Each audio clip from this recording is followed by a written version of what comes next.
৩০০ ফিটে আছেন সহকর্মী ইমন চৌধুরী, সরাসরি যুক্ত হচ্ছে তার সঙ্গে।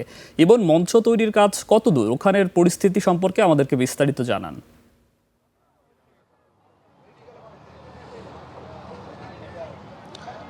ধন্যবাদ। আসলে মঞ্চ তৈরির কাজ কিন্তু প্রায় বলা চলে যে শেষের দিকে, আর হয়তো অল্প কিছু কাজ যেমন স্টেজে মাইকিং সেট করা, লাইটিং সেট করা, এইগুলো কিছু কাজ আছে, সেটি আজকে রাতের নাগাদই শেষ হয়ে যাওয়ার কথা, এমনটি প্রস্তুতি যারা রয়েছেন তারা কিন্তু জানিয়েছেন। আমরা দেখতে পাচ্ছি সময় যত গড়িয়ে আসছে ততই কিন্তু এখানে মানুষ জড়ো হচ্ছে, বিএনপি নেতাকর্মীরা জড়ো হচ্ছে।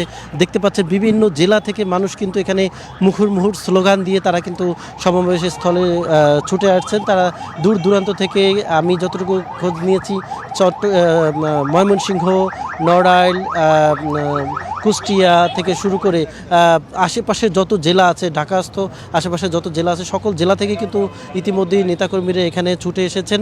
আমরা দেখতে পাচ্ছি তারা কিন্তু এই সমাবেশ স্থলে এসে উপস্থিত হয়েছেন। তাদের একটিবার কথা যে দীর্ঘ প্রায় 18 বছর পর বিএনপির ভারপ্রাপ্ত চেয়ারম্যান তারেক রহমান নিজ দেশ বাংলাদেশে প্রত্যাবর্তন করতে যাচ্ছেন আগামী 25 ডিসেম্বর, অর্থাৎ আগামীকালকেই কিন্তু সেই তার আগমনকে উপলক্ষে সারা দেশে আনন্দর বন্যা বয়ে যাচ্ছে। আমরা দেখতে পাচ্ছি যে নেতাকর্মীদের মধ্যে একটা উৎসব কাজ করছে, তাকে এক নজর দেখার জন্য ঢাকায় কিন্তু প্রায় লক্ষাধিক মানুষ কিন্তু এখানে উপস্থিত হবেন। আমরা যেটি বিএনপির কেন্দ্রীয় নেতাদের সাথে কথা বলেছি, বিএনপির ভারপ্রাপ্ত চেয়ারম্যান তারেক রহমানের স্বদেশ প্রত্যাবর্তনের দিন নেতাকর্মীদের যে বার্তা দিয়েছেন রুহুল কবির রিজভী, বিএনপির যুগ্ম মহাসচিব, তিনি জানিয়েছেন যে নেতাকর্মীদের শান্তিপূর্ণ ও সুশৃঙ্খলভাবে অবস্থান করার আহ্বান জানিয়েছেন।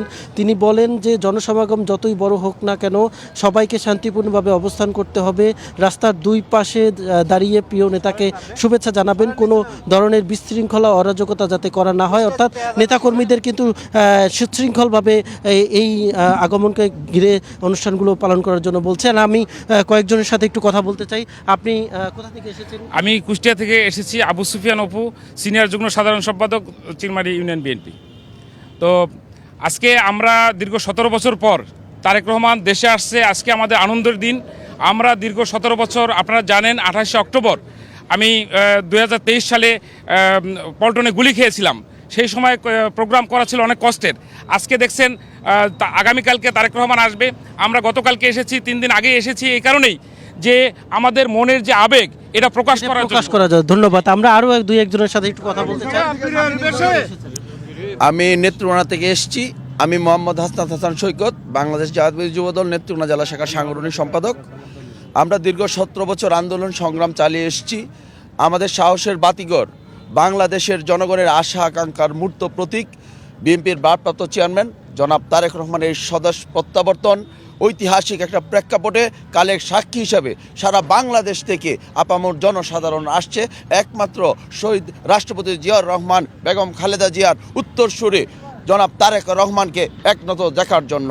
এবং বাংলাদেশের মানুষ বিশ্বাস করে একমাত্র তারেক রহমানের নেতৃত্বেই দুর্নীতিমুক্ত আধুনিক রাষ্ট্র। আপনাকে শুনছিলেন যে আসলে তারা যেটি বলছেন যে এই এক নজর দেখার জন্য কিন্তু তারা 2-1 দিন আগে থেকেই কিন্তু ঢাকায় অবস্থান করছেন। এভাবেই কিন্তু প্রত্যেকটি জেলা থেকে তারা কিন্তু এইখানে এই সমাবেশ স্থলে আসছেন। এখানে কিন্তু তারেক রহমানকে এক নজর দেখার জন্য আমরা দেখতে পাচ্ছি ডান হাতে কিন্তু একজন ছুটে এসেছেন। আপনি কোথা থেকে এসেছেন? আমি কুমিল্লা নাঙ্গলকোট থেকে। কুমিল্লা নাঙ্গলকোট লালমাই নাঙ্গলকোটের এমপি ইনশাল্লাহ আব্দুল গফুর বুনিয়া ইনশাল্লাহ নমিনেশন পাইছে। আমরা ইয়াল্লায় 17 বছর আন্দোলন করে গেছি।